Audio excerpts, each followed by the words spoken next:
Thursday afternoon, they came back, which would be our usual trip back to Wendy's for the 4 for 4 after their training session. On the way down, one of the girls looked up, she said, I asked her, how did everything go with Amy today? Keep in mind, my daughter referred to her as Miss Amy, okay? They said it was very good. She knows everything. And I'm like, everything? They said yes. She told me today that I'm right-eye dominant. She knows everything. And I'm like, okay. So at that point, Amy has secured a pretty special place in my daughter's life, and I appreciate the impact that she's had on them. Not only that, also that we had softball coach here. We got about 35 young ladies a year that come in. She had a huge impact on them. She's been a great mentor to them, and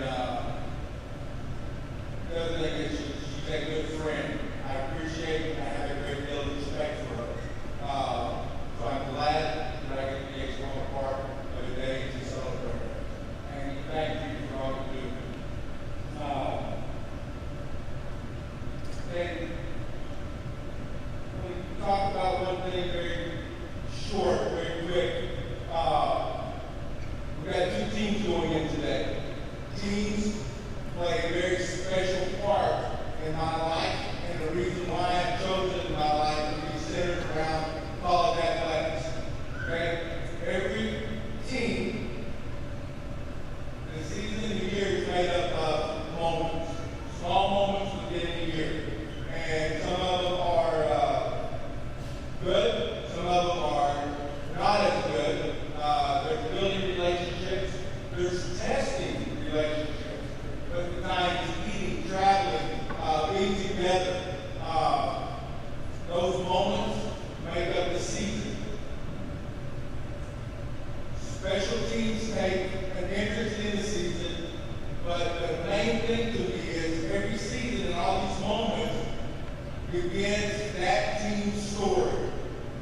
Special teams do not let other people write the ending to their story. They choose to write their own ending. And both of these teams, you look at the numbers, go back, they chose to write the ending to their own story. And those are very special to me. You do not let someone else write your own ending. You are the one that controls that. And it is hard to put those teams together. So I am glad that you're here. It's glad to honor you, and glad that you're going to be in the Tabor College Athletic Hall of Fame. Okay? Today, so you've got kind of a sequence of events. I will do the 1970-17. President Larry Nickel will do the 2005 team. Dr. Jules Blanchard will do Amy Ratzlaff. And I hope that they have very good stories about them. Okay? 1970-17. Again, one of those special teams that we just talked about. Overall record of 24-8, 15-point conference record. First place finish in the conference. By the way, this is also the first time winning the conference in program history. Okay? Women's volleyball here in Tabor is a very storied program. This was a significant marker in that story. They also secured that win and birthed into the postseason tournament. Another time that first time that the program was in postseason play. Okay, so these are all special things. Numbers wise, as the committee got those together and we're looking at those, I'll go back and double check because I'm like, there's no way they can be that high. Okay, and believe it or not, the committee is correct. They are all right. They have a 92% successful serve rate, 87% successful set rate, 88% successful spike rate, 66% successful block. Those are amazing. Okay? So, I am proud to announce and introduce 1977 Tabor College youth volleyball team into the athletic department hall of fame. Okay, first on the list.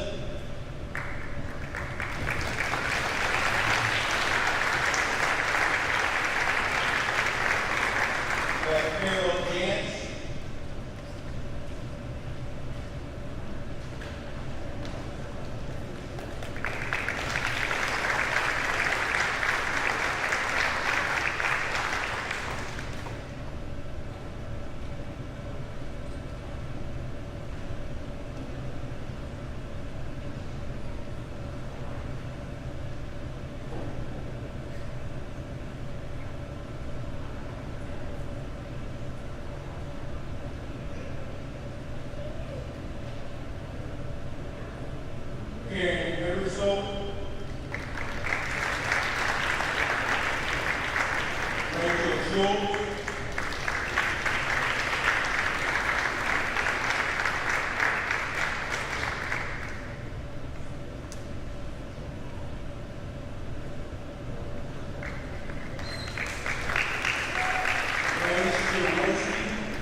Cindy Tucker,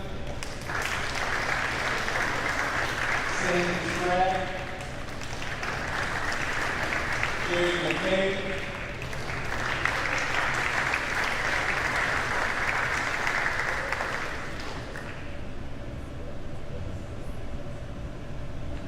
Terry Jansen,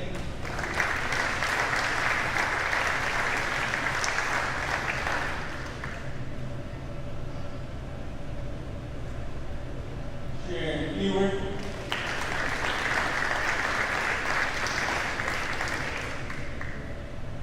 Marcia Notchbell, Wendy Grover, and head coaches Janet Clark and Judy Wall.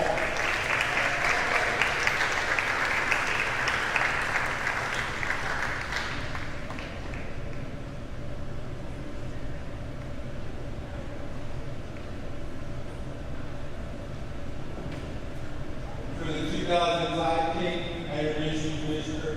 Former President Larry Nichols.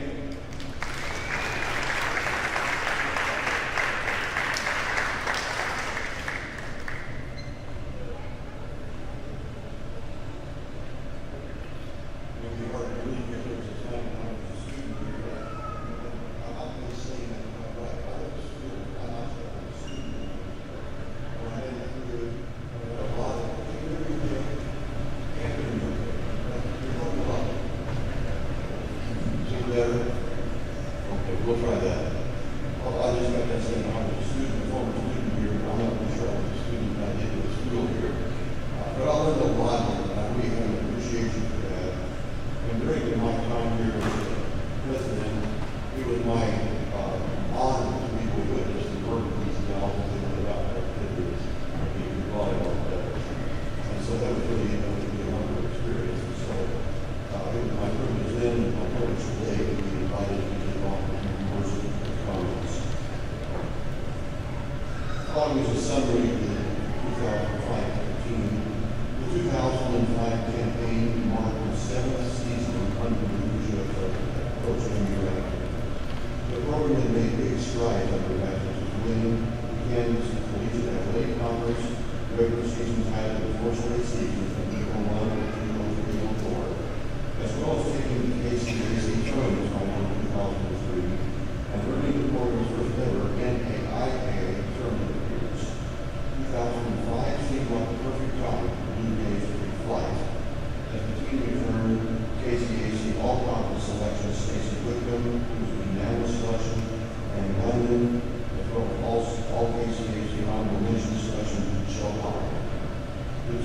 began the season with a series of setbacks.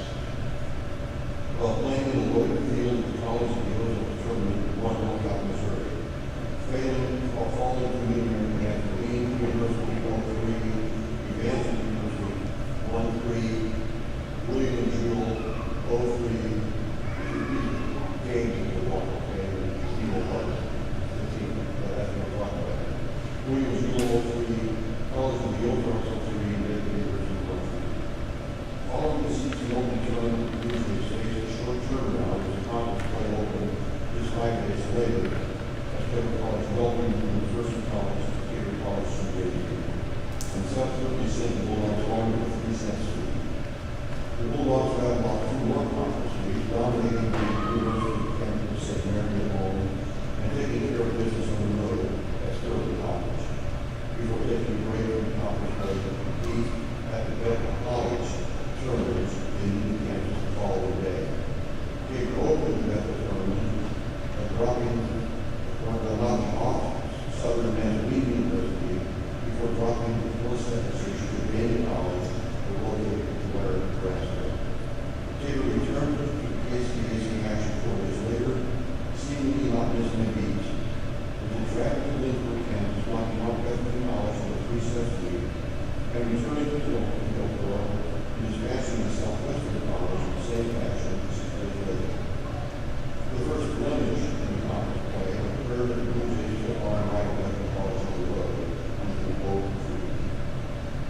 The following day, the Bluejays made the trip to Bethel, Oklahoma, to compete in the 7-night B tournaments. The tournament was highlighted by 3 sets of Eagles that Gregory's University located in Shawnee, Oklahoma, before 3 tough matches against Florida University, and Southern Manitoba. 5 straight wins over KCAC's opponents following this tournament, as the Bluejays down Ottawa University to 0, Princeton University to 0, Kansas Western University to 1, the Princeton College to 1, and the University of St. Mary to 0. A good turnaround after the match against USL, play also to non-conference foe Union University. The team ranked over Bluejays in the NAIA region for rankings, sending the Jets home in 3-1 season. The Bluejays finished the regular season in dominant fashion, rattling off the final 8 matches in conference play, earning wins over Sterling, Bethany, Southwestern, Bethel, Ottawa, and Vernon, going into postseason play, running 13-match wins. And then hot Tabor College was tomorrow, rolled into the KCAC tournament, taking down Kansas Western in the semifinals and meeting in the first-round championship. Bulldogs proved to be another stepping stone in Tabor's historic season of 3-1 decision. The Bluejays made the second trip to the NAIA National Tournament under Ratzlaff after earning 11 KCAC regular season title at the KCAC tournament final. Park University awaited them in the first round, and the Pirates proved to be too much and 3 games lead.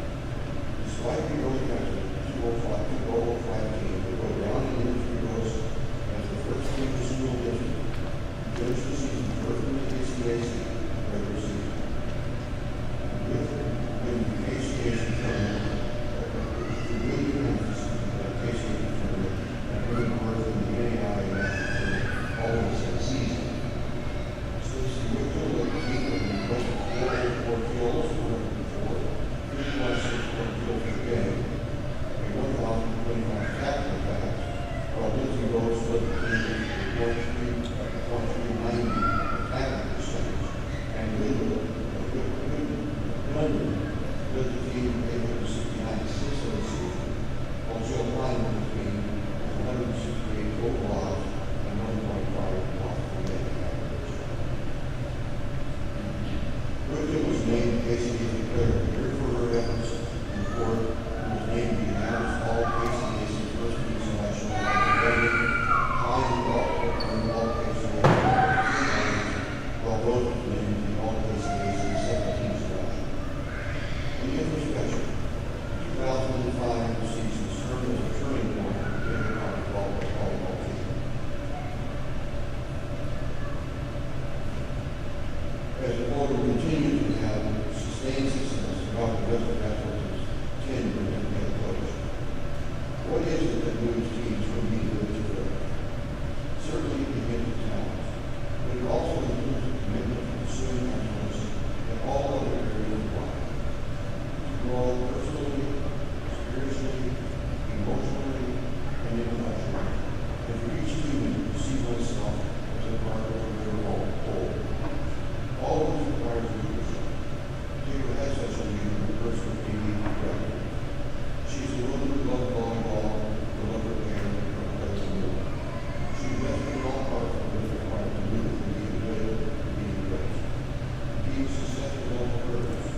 Okay, for the 2005 team, introduction is Audrey Schellenberg.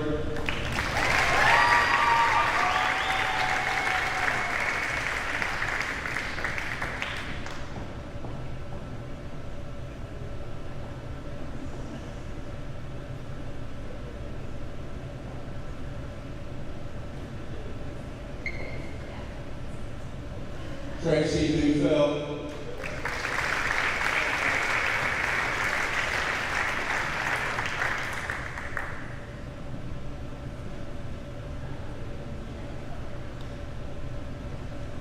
Kelsey Suderman.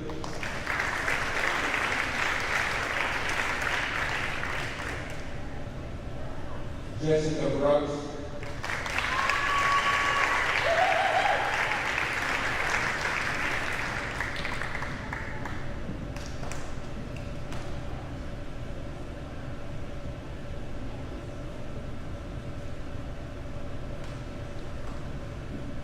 Maggie Weinman.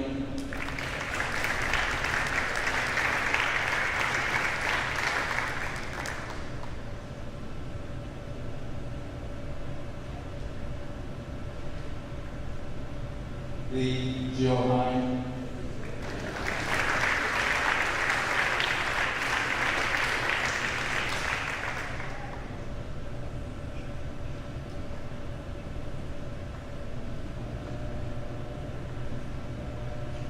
Ashley McKillop.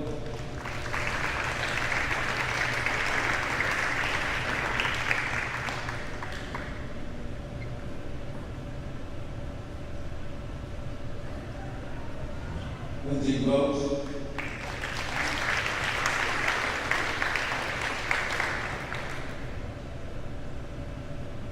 Johanna Love.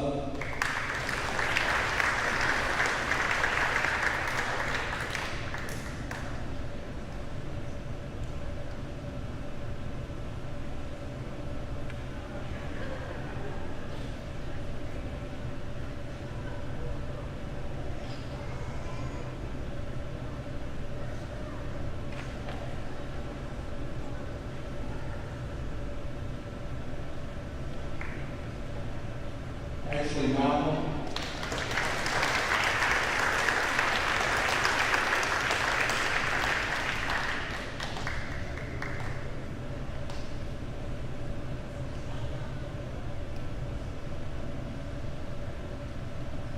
Coach Kelly Chisholm.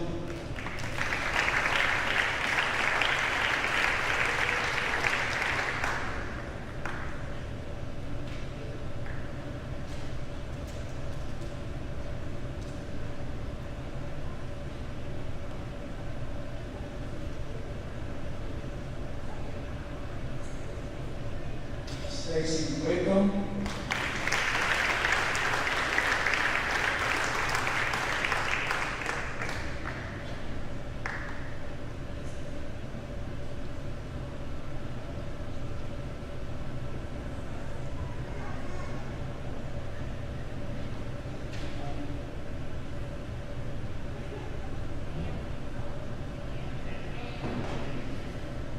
Ann Gundy.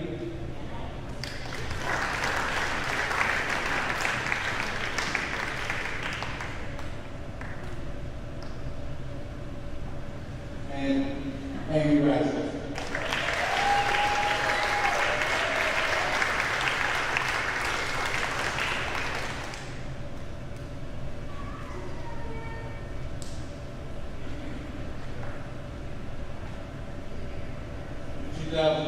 Tabor College women's volleyball.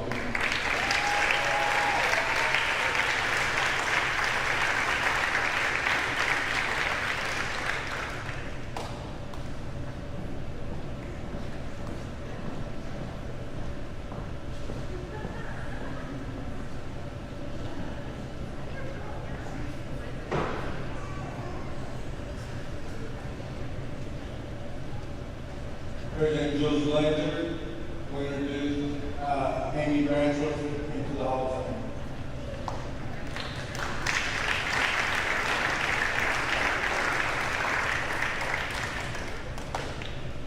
Congratulations to the team of 1977. The team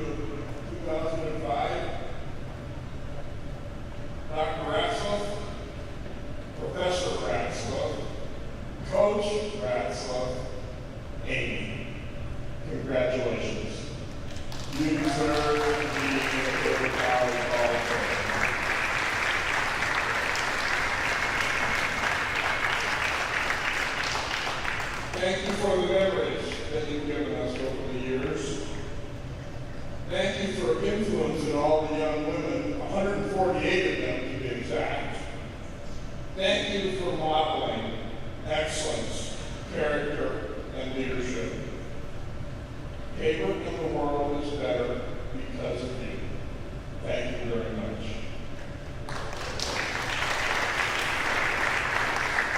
The year was 1999. The month was August. Students were about to arrive, and Tabor had no volleyball coach. Don Brubaker asked Amy, a Bethel College alum and Marion Public School teacher, if she would be willing to coach the volleyball team. Just help Tabor out for 3 months, run practices and games, and her pay would be $5,000. She said she'd think about it.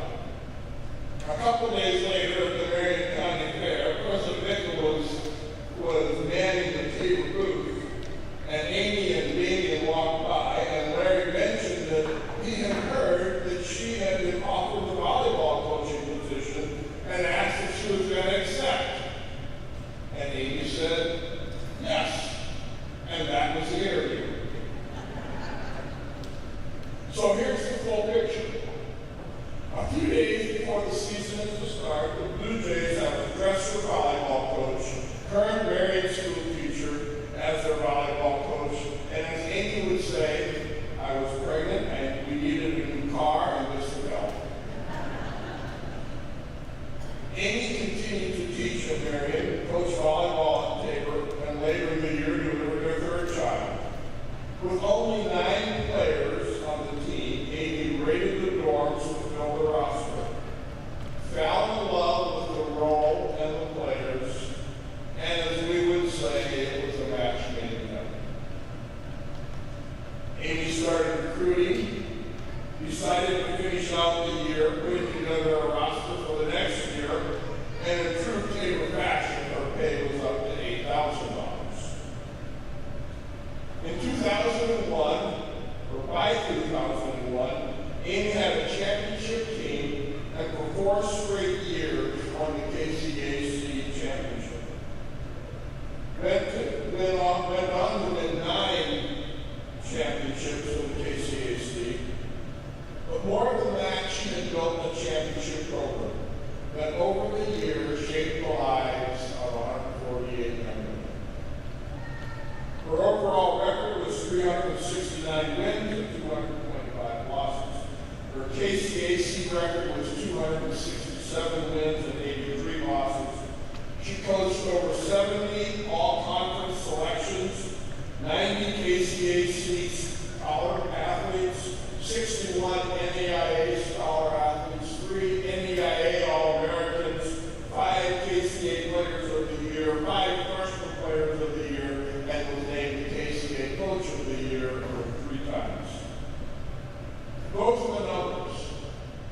But here's what really mattered, and what for me at least is most impressive.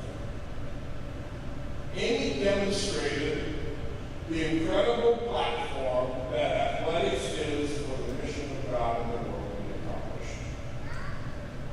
When I think of Amy, I think of the power of love. Amy loved her girls, and they were her girls when they were on campus. She was responsible for them, and she was there to influence them. But they make no mistake, they were her girls. She saw each player as a never-ceasing spiritual being with eternal destiny in God's great universe, and she was committed to investing in their lives. You see, for Amy, volleyball was more than a game. The spiritual lives of her girls were important to her. Eternity was at stake. The goal was wholesome, healthy, God-honoring living by the players when they left Tabor. Volleyball was a platform for evangelism and discipleship and leadership development. It was a way to influence and shape lives. That is what was important.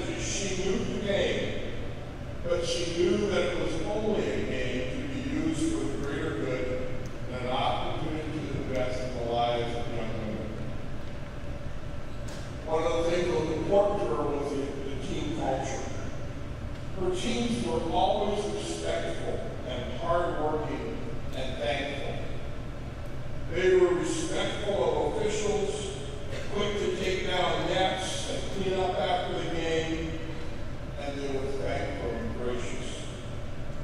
When I would congratulate them after their play, their response was always one of thanking me for coming to the game. I thought that was like part of my job. But they were always so gracious and thankful. Amy, for me, is an example of the power of one. When I think back to my days at the Tabor, one of the most powerful lessons I learned was the power of one. Of 1%, of one person. One person can make an entire difference. It just takes one to turn around the situation. One to make a significant difference. One player, one coach, one student, one faculty. Amy was that one person to make a difference in volleyball. What started as just getting us through 3 months ended up bringing a championship program. She put competitive teams on the court. She hung banners above us on the ceilings. She filled the stands with fans. And I remember this place was packed. And it was hot. It was against Trinity Christian, I think, out of Chicago in a postseason game. It was awesome. And she won 10 championships. But most of all, because the day the face of heaven changed. The world changed. Society's changed. She saw herself as a coach in a holy partnership with the Lord, making the world more as He desired it to be. She infused the vision and values of the eternal in the temple while investing in that which was eternal. 148 young women were sent into the world because of her, prepared to influence and repeat what they were, what Amy had done. Colossians 3:23 says, "Work willingly at whatever you do as though you were working for the Lord rather than for people." This was and is still. 1 Corinthians 9:24-25 says, "Don't you realize that in a race everyone runs, but only one person gets the prize? So run to win. All athletes are disciplined in their training. They do it to win a prize and fade away. But we do it for an eternal prize." Amy, you have coached in such a way that the day you are receiving the prize on earth. But you also coach in such a way that there will be an eternal prize waiting for you, and only then will you know what you really accomplished. Thank you, Amy, Coach Ratzlaff, and once again, congratulations.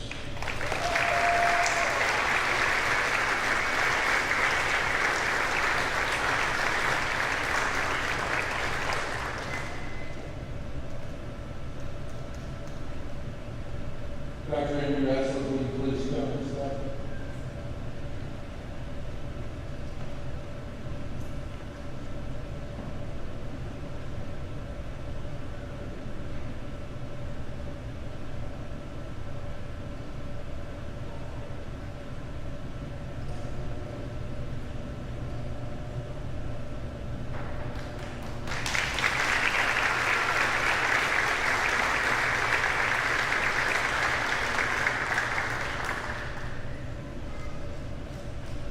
Thank you for coming. I appreciate your time. It's good to have you all here. Please keep it in mind.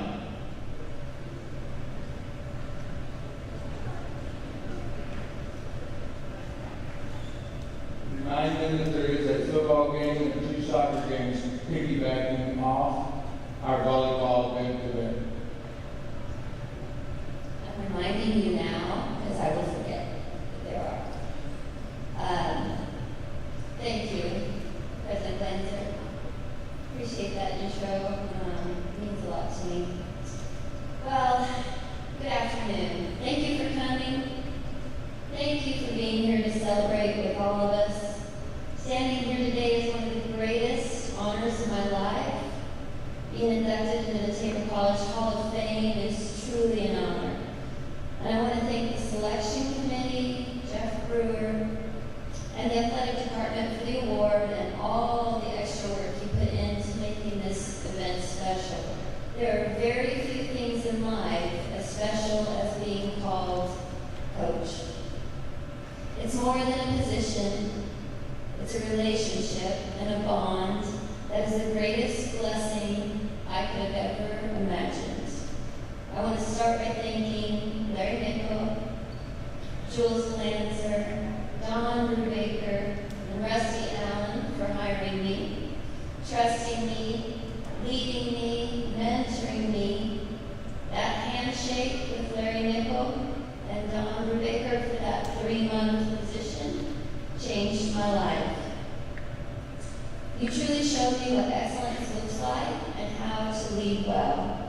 You helped shape me, and lessons I learned from you were woven into every practice, every season, and every relationship. Thank you for your wisdom and your faith in me. To my husband, Damien, you made it possible for me to coach and be up here today. You worked nights for 19 years, so you could be there for our family during the day. You loaded up all the kids and came to every game possible. You didn't just stand beside me, you carried the load so that I could chase this calm. You showed our kids and our teams what true love and support really looked like. Every banner, every win, every milestone, you were there, and I love you for that. To my kids, Christian, Alex, Darian, and Grayson, thank you for always being on my team. You were part of it all. Some of you were actually born into it. Seeing you sitting in the stands, cheering, talking to me after games, watching film, showing up at all the practices, and sometimes even running around as our live serving targets. You were all in to everything that teen life looked like. You made it fun, and you made these memories so real. I remember so many times seeing you in the stands, actually watching and cheering and invested in it all. I know what it feels like to always have someone who has my back and truly wants me to succeed, and that feeling came from you. And to my mom, Vi Dalkey, thank you for always picking up the pieces, for the countless loads of laundry, and quietly holding everything together in the background. You showed me what it means to serve with love and without recognition, and I'm so grateful. To Teacher Worth and Kelly Ray, my assistant coaches, you are my better halves. Always loyal, always steady, and one of the very best parts of every team we've ever had. You made this journey richer, certainly funnier, and more meaningful. Thank you for walking it with me and investing your own lives in these teams. To the parents, family, community, and friends who always supported our teams over the years, thank you. You helped create our culture through your encouragement, your faith, your presence, and food. I'll never forget something as simple as buying our team guacamole at Chipotle could change the entire world.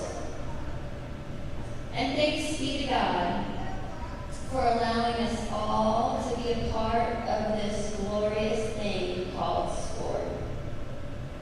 I didn't have coaching in my life plan in my mid-20s, but God called me and then provided the exact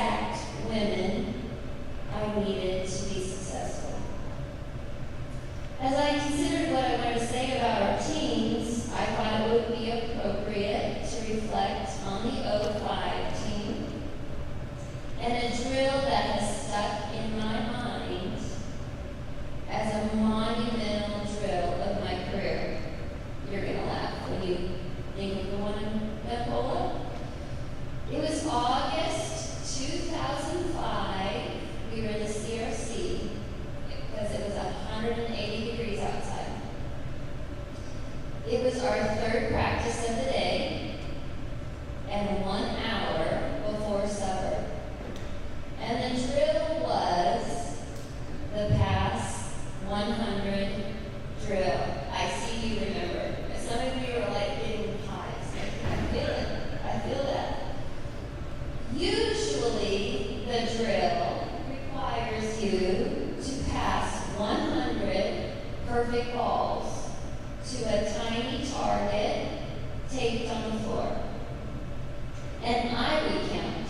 And every time there was an error, it was -1. And if there was another error, it was -2. And if you got to -3, you had to go back to the nearest 10. So if you were at 65, you had to go back to 60. But on this day, do you know what I'm going to say? I had decided that you would go back to 0. Coaches are crazy, by the way. So we started the drill. After an hour, we had been to the 50s and 60s and back to 0 several times. Finally, we were at 98, -1. And then it was 98 -2. And the next ball came, and it was almost good enough, but it wasn't. And that's the power of one. That one ball, that one moment, I knew would matter. So I took a deep breath and I said, -3, back to 0. You lost it. Out of frustration or anger at me, one of the two. In fact, the gym erupted. Kelly came running from the far side of the gym because I think she thought maybe there was going to be a fight. Or maybe she came just to protect me, one of the two. But I looked at you and I said, figure it out. I don't know what you said in the huddle. I'm not sure I want to know. But there was a complete shift. It was a shift in who you were with each other. Every single player was trying to figure out how to make everyone successful. And you did it after 2 hours. It was a moment that blessed me forever. I knew in that moment that this team was going to be something special. And that is what teams should look like. In fact, 9 of you are graduated Tabor with a career total of 10 or less conference losses and 4 conference championships. You understood the drill. You understood the drill of team life and how to help each other and how to love each other. And thank you for that. But in recent days, this drill has come to my mind because there's so many stories out there of how the world really is going crazy in how we work together. And God has given us one drill. And that drill is to love God and love people. He's told us, figure it out.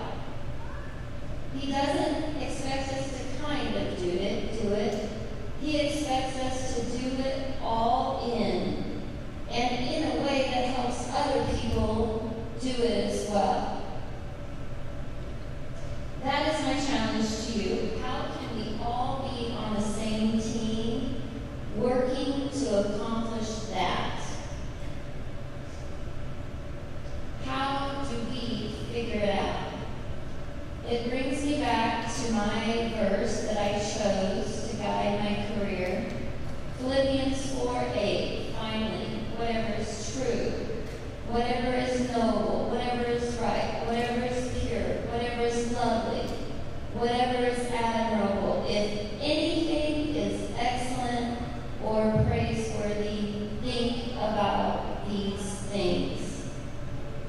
We are called to focus on the good in each other every day, the excellent and the praiseworthy. And we're called to do it together, to love God and love people. In closing, to my players, I want to thank you for giving me some of the most beautiful moments of my life.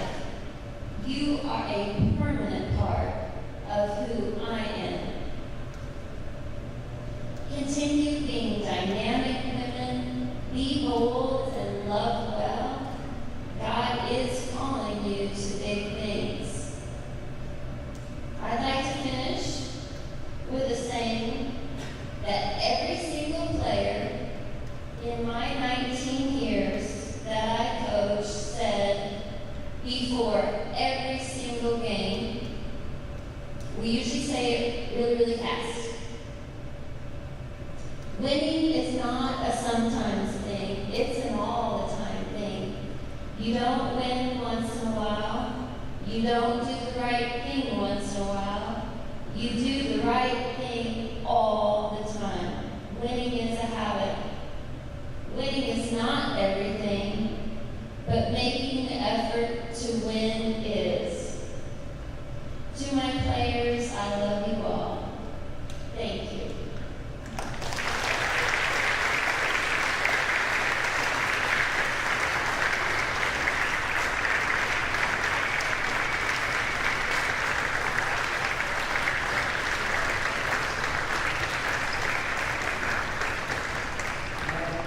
Again, the 1977 team, the 2005 team, Dr. Henry Ratzlaff. Thank you again for coming. Teams, we need pictures over here before you disperse and start your heavy visiting.